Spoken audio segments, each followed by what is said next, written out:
جی وعلیکم السلام ورحمۃ اللہ وبرکاتہ۔ محترم بھائی نے لکھا جی سوال، اکثر یہ خیال کر کے دعوت کو ترک کر دینا کہ ہماری ایک بیٹی ہے اور کوئی اولاد نہیں، ہم دعوت نہیں دیں گے، پھر ہم کیوں جائیں کسی پڑوسی رشتہ دار کی دعوت پہ، کیا ایسا کرنا گناہ ہے؟ محترم بھائی بات دیکھیں، اگر تو یہ ہے کہ جی میں فلاں کو اس لیے جو ہے وہ دعوت نہیں دیتا یا فلاں کی دعوت اس لیے قبول نہیں کر رہا کہ ایک ہی بیٹی ہے اور کوئی اولاد نہیں ہے، تو محترم بھائی یہ جو کوشش یہ کرنی چاہیے ہم لوگوں کو کہ ہم محمد کریم صلی اللہ علیہ وسلم کے امتی ہیں اور آپ علیہ الصلوۃ والسلام کی سنتوں کے مطابق ہمیں چلنا چاہیے،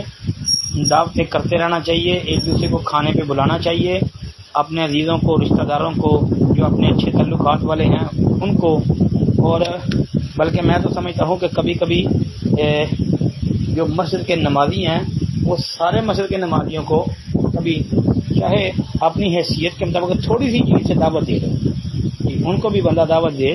کیونکہ رسول اللہ صلی اللہ علیہ وسلم کا یہ فرمان ہے، اس پر بھی عمل ہو جائے گا نا کہ آپ علیہ الصلوۃ والسلام نے یہ 4 چیزیں بیان فرمائی اپنے خطبے میں، اور کہا کہ یہ جس کے اندر یہ 4 چیزیں ہیں، یعنی جو 4 چیزوں پر عمل کر لے گا نا تو کیا فائدہ ہوگا اس کو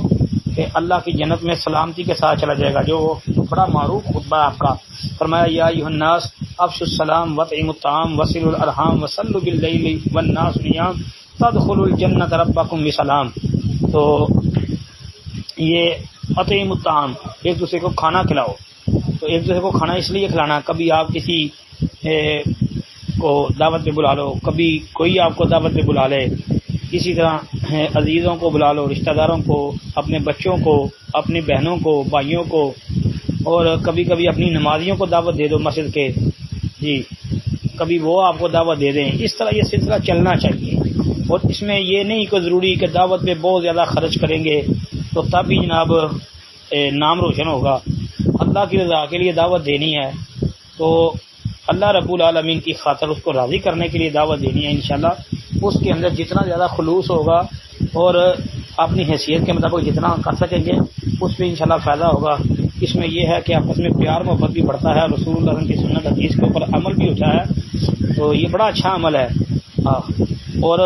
اگر یہ بندہ سوچے کہ جی آج ہم اس کے گھر جائیں گے، کل وہ ہمارے گھر آئے گا، تو